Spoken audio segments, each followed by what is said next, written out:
wahai anak keturunan Adam, jangan sampai syaitan memfitnah kalian sehingga apa? Sehingga setan itu kama akhraja abawaikum minal jannati, karena setan itulah yang menyebabkan keluarnya orang tua kalian atau buyut kita Nabi Adam dan Siti Hawa minal jannah, daripada surga. Sehingga ketika keluar dari surga tadi, yanzi'u anhuma libasahuma liyuriyahuma sawatihima, sehingga ketika mereka dikeluarkan dari surga itu gara-gara fitnah dari syaitan tadi, apa yang terjadi? Lepaslah pakaian keduanya, ya, sehingga hampir nampaklah aurat, ya, dan hampir hilanglah kehormatan mereka. Maka ketika mereka tertipu daya oleh syaitan, mereka mendekati pohon khuldi, lalu mereka melanggar, lepas semua pakaian itu, sehingga apa yang terjadi? Nabi Adam dan Siti Hawa ternyata untuk menutup aurat mereka menggunakan daun-daun dari pohon-pohon yang ada di surga. Jadi min warakil jannah. Jadi mereka memakai warak, ya, dedaunan yang ada di surga. Bapak Ibu hadirin hadirat yang dimuliakan oleh Allah Ta'ala, pada pertemuan kita sebelumnya kita sudah membaca seperti apa arahan Rasulullah sallallahu alaihi wasallam tentang apa yang kita zikirkan saat memakai baju atau saat memakai baju baru ataupun sandal baru, di mana terakhir kita membaca doa yang diajarkan oleh Rasulullah, Allahumma lakal hamdu anta kasautanihi as'aluka khairahu wa khaira ma suni'a lahu wa a'udzu bika min syarrihi wa syarri ma suni'a lahu. Kemudian Bapak Ibu yang dimuliakan oleh Allah Ta'ala, sekarang kita masuk ke bab ma yaqulu li sahibihi idza ra'a alaihi thawban jadidan. Apabila kita melihat saudara kita atau teman kita, dia memiliki thawban jadidan, pakaian baru. Nah, ini momen-momennya barangkali relevan sekarang ketika akan Lebaran atau pada saat Lebaran, semua memakai atau sebahagian besar memakai pakaian baru, apakah baju, sarung, gamis, peci dan lain sebagainya. Nah, lalu apa dan bagaimana tuntunan Nabi sallallahu alaihi wasallam apabila kita melihat ada yang memakai pakaian baru tersebut? Al-Imam An-Nawawi mengatakan, rawaina fi sahihil Bukhari, kami riwayatkan di dalam Sahih Bukhari, an Ummi Khalidin radhiyallahu anha, bersumber dari Ummu Khalid, Allah ridha kepadanya, qalat, Ummu Khalid tadi berkata, utiya Rasulullah sallallahu alaihi wasallam bisiyabin fiha khamisatun sauda. Jadi suatu ketika, kata Ummu Khalid, Nabi Muhammad itu dihadiahkan atau diberikan apa? Siyabun, kain, fiha khamisatun sauda. Di kain tadi ada celupan warna hitam. Lalu Nabi berkata, qala Rasulullah sallallahu alaihi wasallam bersabda, man tarawna naqsuha hadhil khamisah. Man tarawna naqsuha hadhil khamisah. Kata Nabi, ketika dia dapat diberikan kain tadi, lalu Nabi bertanya, kira-kira kepada siapa kita berikan kain ini, ya, yang cocok. Jadi kepada siapa kita pakaikan kain ini yang cocok untuk dia. Nah, lalu fa'askatal qaumu, pada saat itu yang hadir terdiam. Faqala, lalu Nabi berkata lagi, ituni bi ummi Khalid, tolong datangkan Ummu Khalid. Fa'utiya biyan nabiyyu fa'albasaniha biyadih. Lalu Ummu Khalid pun datang, lalu dipakaikan oleh Rasulullah sallallahu alaihi wasallam dengan tangannya kain tadi kepada Ummu Khalid. Wa qala abli wa ahliqi. Lalu pada saat itu Nabi sallallahu alaihi wasallam bersabda, abli wa ahliqi marrataini. Ya, saat itu Nabi Muhammad sallallahu alaihi wasallam mendoakan pakaian baru yang diselendangkan, kain yang disangkutkan kepada Ummu Khalid tadi didoakan oleh Rasulullah. Ringkas doanya, apa dia? Abli wa ahliqi. Abli wa ahliqi. Maksudnya apa?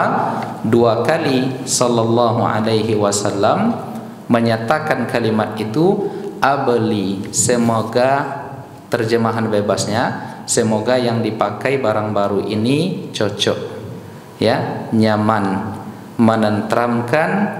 Wa ahliqi, dan dari pakaian yang dipakai ini memunculkan akhlak yang baik. Dua kali Rasulullah sallallahu alaihi wasallam membahasakan dengan yang demikian.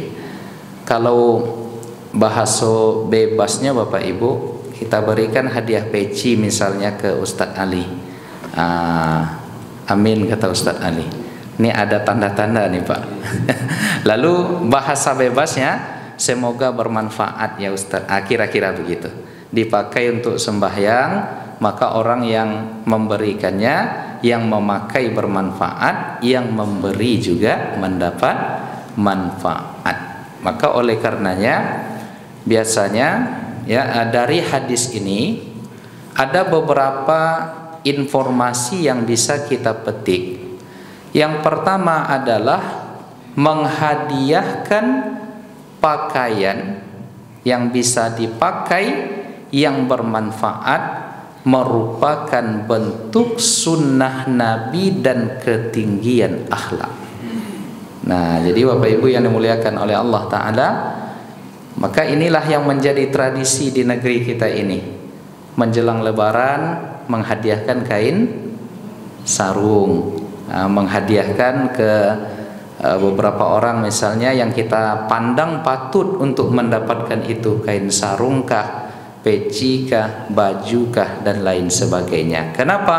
Karena ternyata Rasulullah sallallahu alaihi wasallam juga menerima hadiah dan dihadiahkan ke kain.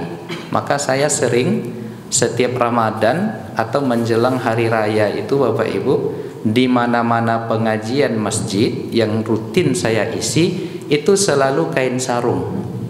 Kalau tak sarung, baju gamis, ya, rata-rata itu. Tapi di Masjid Thayyibah ulun nampaknya lah.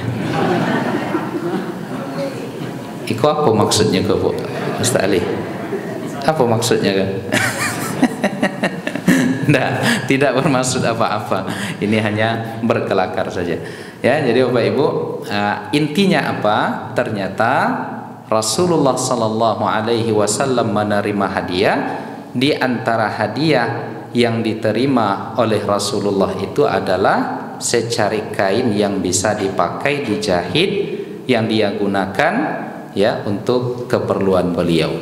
Nah, lalu yang kedua Bapak Ibu sekalian yang dimuliakan oleh Allah Ta'ala, ternyata dari hadis ini bisa pula kita ambil kesimpulan pakaian yang diberikan hadiah kepada kita tersebut atau hadiah apapun yang diberikan kepada kita yang jika ternyata tidak termanfaatkan oleh kita, ada kalanya dibolehkan kita hadiahkan atau kita hibahkan kembali. Misal kemarin ada jamaah ibu-ibu yang ngasih gamis ke saya. Ndak lo tanggung-tanggung gamis yang dikasih Bapak Ibu 3XL. Mak ini menyindir saya atau macam mana nih? Badan besar mungkin nampak sama jamaah kan? 3X nya Bu, baru L, besar luar biasa. Nah ini kalau setelah dipatut-patut nampaknya ini nanti tak terpakai, kemudian tak termanfaatkan dengan baik. Akhirnya ada kawan family juga yang badannya lebih besar, yang lebih cocok. Ya sudah, mau ndak ini saya tanya. Bolehlah kata beliau, nanti diperbaiki sedikit. Akhirnya manfaatnya juga bisa tersampaikan. Sebagaimana di dalam hadis ini Rasulullah sallallahu alaihi wasallam ketika diberikan kain, namun ia bertanya kepada para sahabat, kepada siapa kiranya kain ini kita berikan. Lalu Nabi memanggil Ummu Khalid dan dihadiahkan, dipakaikan kain ini kepada Ummu Khalid. Nah, Bapak Ibu hadirin hadirat yang dimuliakan oleh Allah Subhanahu wa taala, karena seputar masalah libas, masalah pakaian ini, Bapak Ibu yang dimuliakan oleh Allah Ta'ala, ada ihtimamul Islam bil libasi wa hikmatu masyru'iyatihi. Jadi ada dari yang diajarkan oleh Nabi dengan pola kita berinteraksi dengan pakaian ini, menunjukkan bahwa Islam itu perhatian dengan pakaian yang dipakai dan terdapat di dalamnya hikmah disyariatkan seputar masalah pakaian. Nah, jadi Bapak Ibu yang dimuliakan oleh Allah, seperti apa perhatian Islam terhadap pakaian? Yang pertama, annal libas, pakaian itu mimma imtannallahu bihi alal insan wa mayyazahu anil hayawan. Jadi Islam itu begitu memperhatikan pakaian. Kenapa? Karena pakaian ini adalah karunia yang pada ujungnya membedakan kita dengan pakaian itu, ya, membedakan manusia daripada hewan. Maka Allah Ta'ala di dalam surat Al-A'raf ayat yang ke-26 berfirman, Ya bani Adam qad anzalna alaikum libasan yuwari sawatikum warisa. Allah Ta'ala menyatakan, wahai bani Adam, wahai manusia, kami anzalna alaikum, kami turunkan kepada kalian libasan, kami ciptakan pakaian. Fungsinya apa? Yuwari sawatikum, fungsi dari pakaian itu adalah menutup aurat dan aib kita. Maka oleh karenanya Bapak Ibu yang dimuliakan oleh Allah, ya, orang-orang yang tidak taat, orang-orang yang tidak jujur, orang-orang yang tidak beriman kepada Allah, kelak di akhirat itu nanti mereka dibangkitkan dengan tidak memiliki pakaian. Semoga kita tidak termasuk dari orang yang dipermalukan seperti itu nanti di akhirat. Nah, pada konteks dunia, pakaian itu merupakan karunia dari Allah Subhanahu wa taala yang membedakan manusia daripada hewan. Nah, lalu urgensi yang kedua, an-nahyu an naz'il libas. Ada aturan yang berupa larangan jangan membuka pakaian, dan orang-orang yang membuka pakaian yang menutup aurat dan kehormatannya tadi, apabila dibukanya di dalam Islam itu bisa menjadi fitnah. Ia bisa disebut sebagai fitnah. Sehingga ini kita terinspirasi di dalam surat Al-A'raf, masih di dalam surat yang sama, di ayat yang ke-27 Allah Ta'ala menyatakan, ya bani Adam la yaftinannakumus syaitan. Wahai anak keturunan Adam, jangan sampai syaitan memfitnah kalian. Sehingga apa? Sehingga setan itu kama akhraja abawaikum minal jannati, karena setan itulah yang menyebabkan keluarnya orang tua kalian atau buyut kita Nabi Adam dan Siti Hawa minal jannah, daripada surga. Sehingga ketika keluar dari surga tadi, yanzi'u anhuma libasahuma liyuriyahuma sawatihima. Sehingga ketika mereka dikeluarkan dari surga itu gara-gara fitnah dari syaitan tadi, apa yang terjadi? Lepaslah pakaian keduanya, ya, sehingga hampir nampaklah aurat, ya, dan hampir hilanglah kehormatan mereka. Maka ketika mereka tertipu daya oleh syaitan, mereka mendekati pohon khuldi, lalu mereka melanggar, lepas semua pakaian itu. Sehingga apa yang terjadi? Nabi Adam dan Siti Hawa ternyata untuk menutup aurat mereka, mereka menggunakan daun-daun dari pohon-pohon yang ada di surga. Jadi min warakil jannah. Jadi mereka memakai warak, ya, dedaunan yang ada di surga. Nah, Bapak Ibu yang dimuliakan oleh Allah,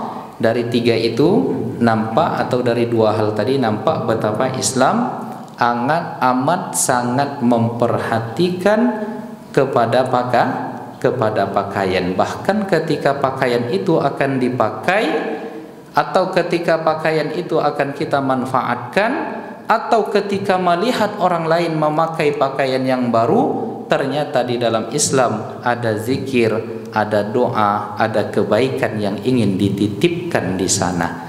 Maka minimalnya kemarin balik ke kaji awal kita, ketika memakai baju ucapkan bismillah.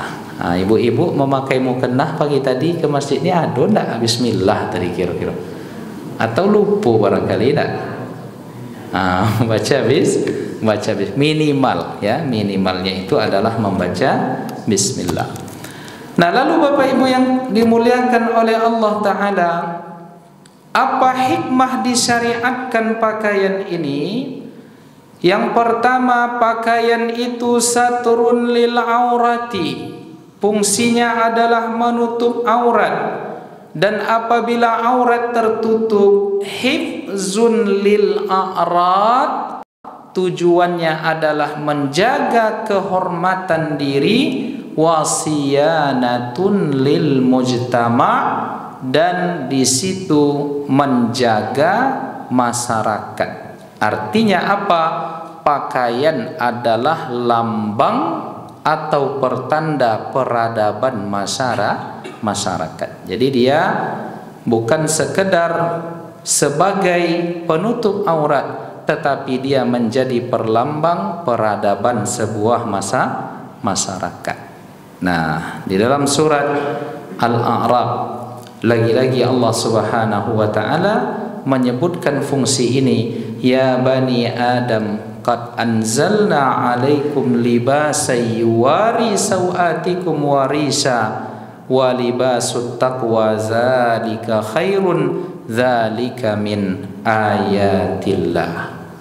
Nah, jadi Allah taala menyebut, wahai bani Adam, kami turunkan, kami ciptakan pakaian yang fungsinya adalah menutup aurat kalian, kemudian ia berguna untuk menjaga tubuh kalian, wa libasut taqwa zalika khair, dan pakaian ketakwaan itulah yang terbaik, dan pakaian itu semuanya min ayatillah, di antara tanda-tanda kebesaran Allah Subhanahu wa taala. Dan setelah adanya fungsi pakaian, hikmah disyariatkan demikian, ternyata Bapak Ibu yang dimuliakan oleh Allah, di dalam konsep Islam berpakaian itu yang dia adalah berpenampilan, ternyata fihi izharu ni'matillah wa syukrihi 'alaiha. Jadi berpakaian itu ternyata adalah juga efek ini, jangan ya, dimensi ini jangan sampai lupa kita. Ya, dimensi apa? Menunjukkan nikmat Allah Subhanahu wa taala dan menunjukkan rasa syukur. Ya, kenapa demikian? Karena Allah itu Maha Indah. Innallaha jamil, sesungguhnya Allah itu Maha Indah. Yuhibbul jamal, mencintai yang indah-indah itu. Nah, oleh karenanya di dalam surat Al-A'raf ketika Allah Subhanahu wa taala menyebutkan yuwari sawatikum warisa wa huwa subhanahu yuhibbu zuhura athara ni'matihi ala abdi. Jadi dari ayat itu ya bisa disimpulkan pula bahwa pakaian itu adalah kita pakai dalam rangka bersyukur kepada Allah, karena Allah Ta'ala sangat senang dan bangga kalau di diri kita ini terdapat bekas-bekas nikmat Allah yang muncul, yang nampak, dan dari situ nanti akan muncul, akan hadir rasa syukur kepada Allah Subhanahu wa taala. Jadi ada sebuah riwayat dari Abil Ahwas, dari ayahnya radhiyallahu anhuma. Abil Ahwas ini pernah datang menjumpai Rasulullah. Ataitun Nabiyya sallallahu alaihi wasallam fi saubin dunin. Saya berjumpa dengan Rasulullah itu dengan pakaian yang seadanya, ya, pakaian yang sangat murah pada saat itu. Lalu apa kata Nabi? Faqala, Rasulullah bersabda, ala kamalun, apakah engkau memiliki harta? Kau punya uangkah wahai Abil Ahwas? Naam, benar ya Rasulullah, saya ada punya harta. Min ayyil mal, dari mana sumber hartamu itu wahai Abil Ahwas? Kata Nabi. Apa jawaban Abil Ahwas ini? Qad atani Allahu minal ibili wal ghanami wal khayli wal raqi. Jadi Allah memberikan saya harta, ya, sumber rezeki saya itu adalah ibil, unta, ghanam, domba atau kambing, wal khayl, aku juga punya kuda, warraqiq, aku punya budak yang aku sewakan jasanya. Qala, lalu Nabi bersabda kepada Abil Ahwas, fa iza ataqallahu malan, apabila Allah memberikan harta kepada engkau wahai Abul Ahwas, fal yura atharu ni'matillahi alaika, nampakkanlah bekas nikmat Allah itu di dirimu. Ya, nampakkan bekas nikmat Allah itu dan karunia-Nya dan keagungannya pada dirimu, maka kita boleh berpenampilan baik. Jadi kalau ada baju yang ancak wak pakai, bukan berarti sombong Bapak Ibu. Ya, ada sarung baru kita gunakan untuk salat, bukan berarti sombong. Ada pakaian bagus kita gunakan untuk sehari-hari, ya itu tidak mengapa, karena Allah Ta'ala senang pula melihat hambanya ini apabila ada tanda-tanda nikmat Allah Subhanahu wa Ta'ala pada diri hambanya. Maka misalnya pergi ke masjid pakai mobil terbaik, kendaraan terbaik kita, enggak masalah, ya. Pakai sandal terbaik yang kita punya juga tidak masalah. Kenapa? Karena pada saat itu nampaklah betapa Allah itu maha pemberi karunia. Nah, jadi tidak masalah yang demikian tersebut.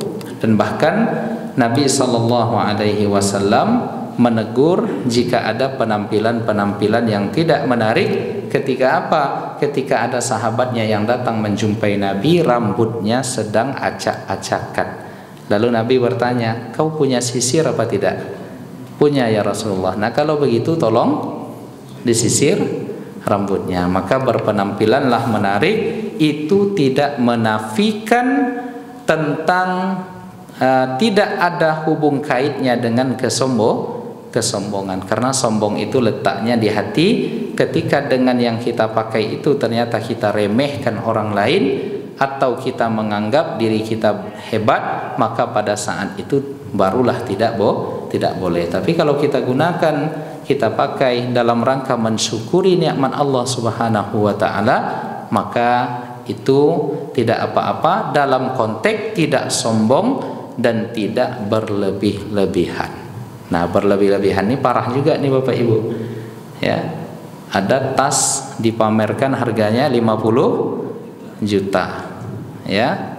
Ini lagi heboh-hebohnya sekarang nih di jagat medsos, ya.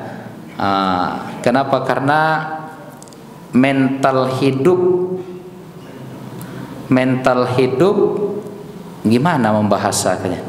Mental hidup pegawai-pegawai pemerintah atau anak-anak mereka atau pasangan hidup mereka menonjolkan dan menampakkan dimensi-dimensi itu, ya, sehingga yang terjadi adalah kecemburuan. Kenapa? Karena di dalamnya ada israf, berlebih-lebihan. Apa contoh pesta ulang tahun, habis biaya sekitar 1 M, ini kan mengapu namanya kok gitu kan. Ya, coba 1 M tuh 500 jutanya diberikan ke At-Thayyibah, ya, sahur makan nasi kambing tiap malam, ya. Atau bisa kita infakkan dan wakafkan.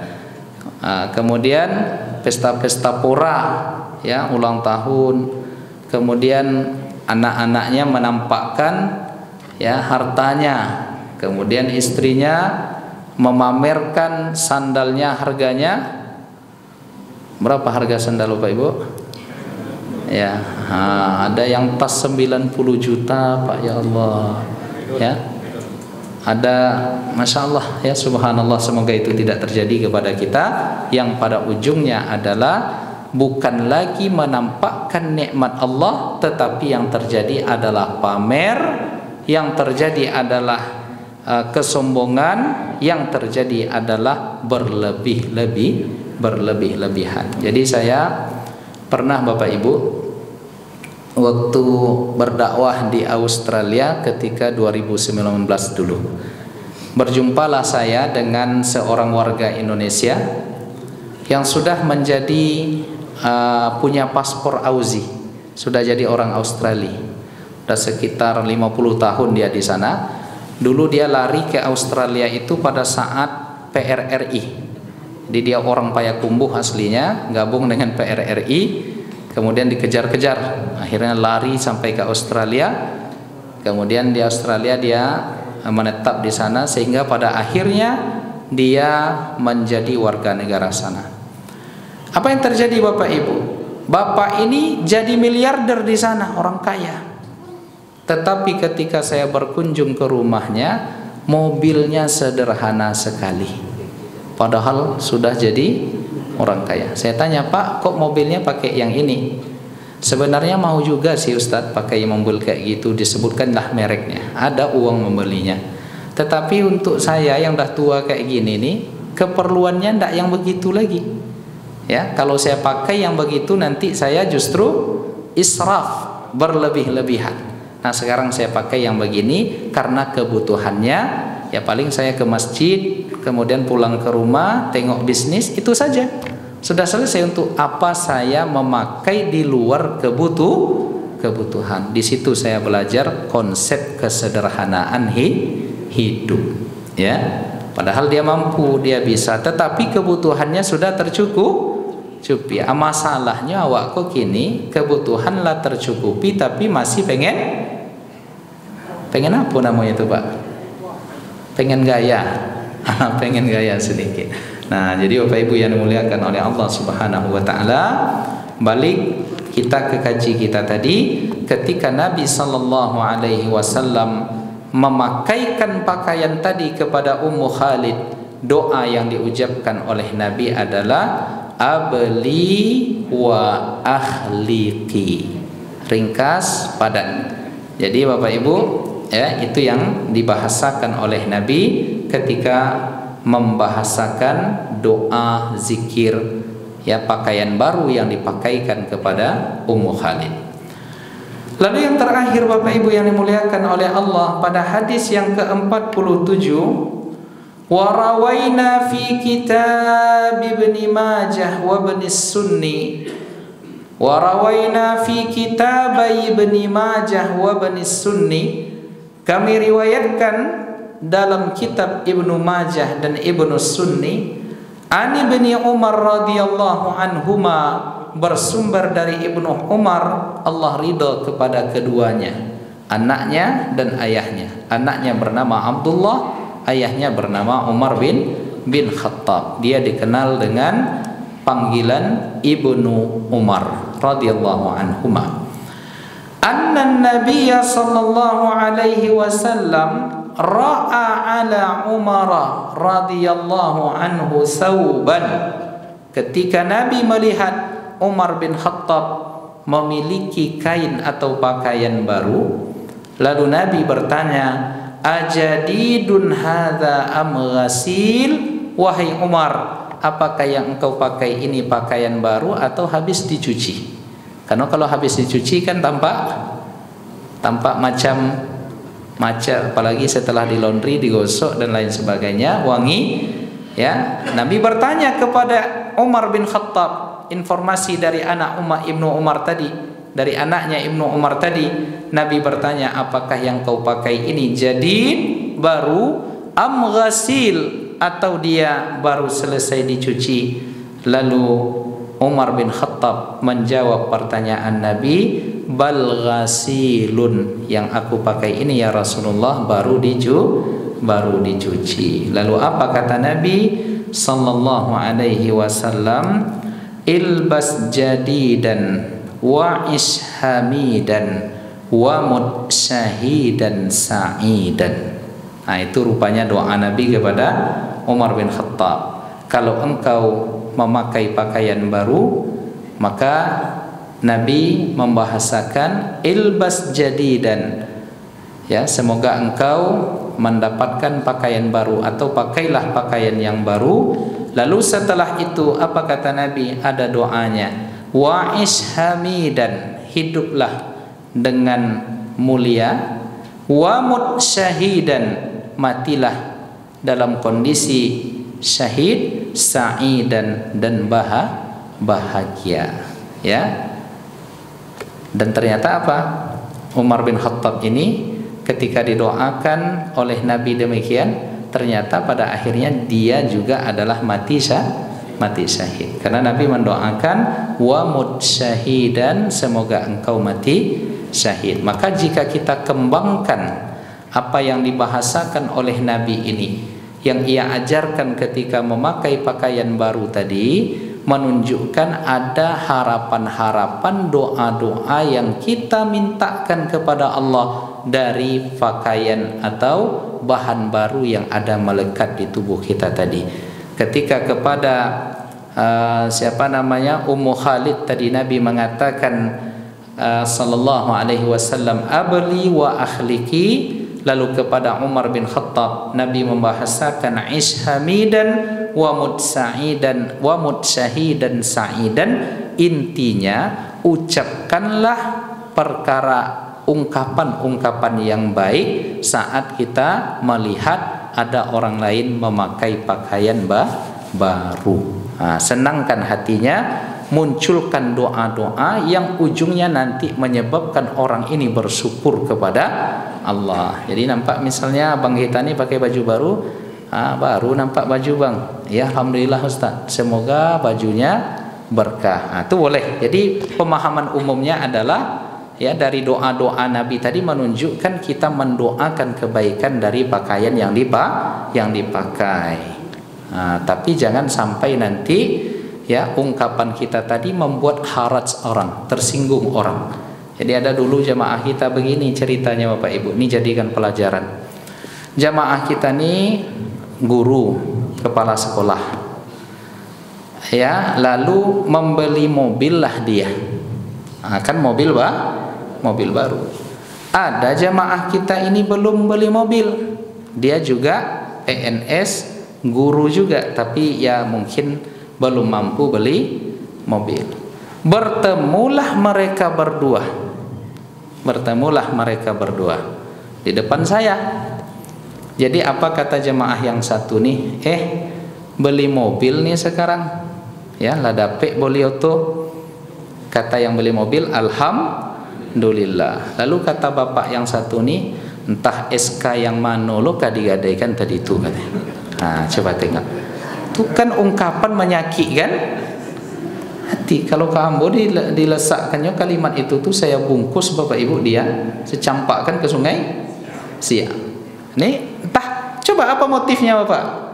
Ya, kawannya beli mobil baru, alhamdulillah kata kawannya, dia komentar, ya SK mana yang digadaikan? La ilaha illallah. Iku namanya ya tak bersyukur. Seharusnya kan dia menyenangkan hati kawannya ini, semoga berkah.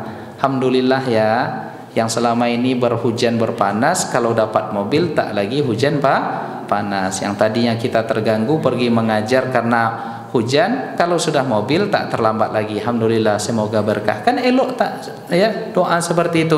Setiap kita mendoakan kebaikan kepada orang lain, maka pada saat itu malaikat mendoakan kita.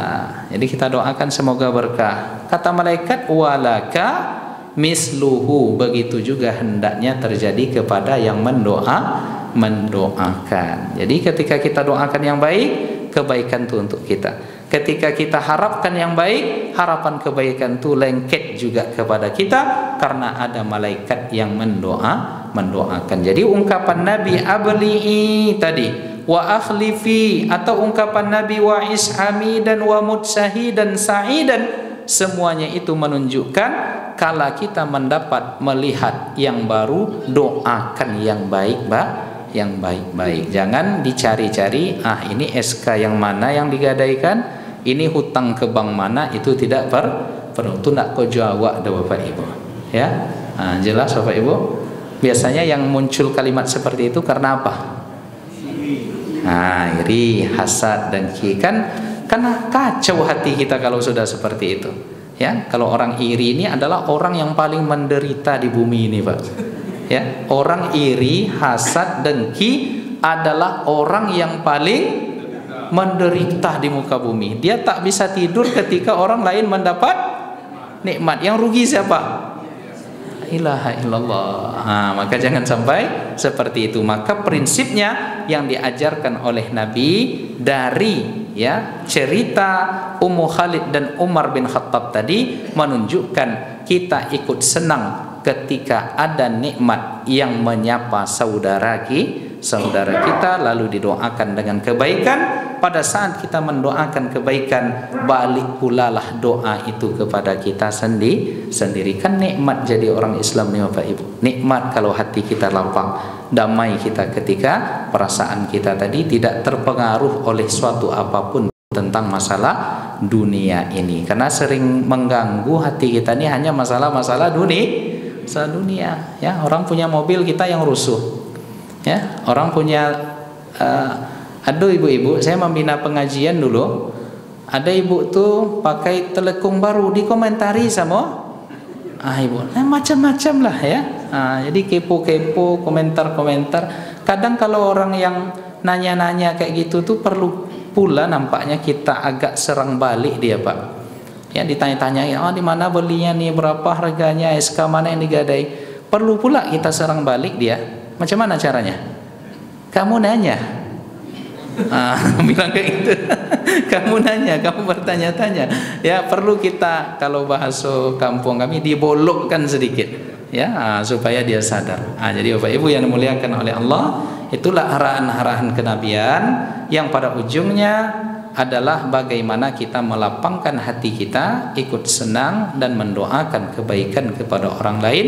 Pada saat yang sama kita juga mendapatkan keberkahan karena malaikat juga mendoakan orang yang mendoakan kebaikan kepada saudara-saudaranya. Demikian kaji kita pada pagi yang penuh berkah ini. Ramadan sudah berlalu 2 pekan, tak terasa 2 pekan pula lagi yang ada di hadapan. Semoga Allah berikan kekuatan kepada kita, keistiqomahan kepada kita. Mana yang kurang dari 2 pekan ini Allah sempurnakan, dan apa yang tersisa mudah-mudahan kita manfaatkan dengan baik dan benar. Amin, amin ya rabbal alamin.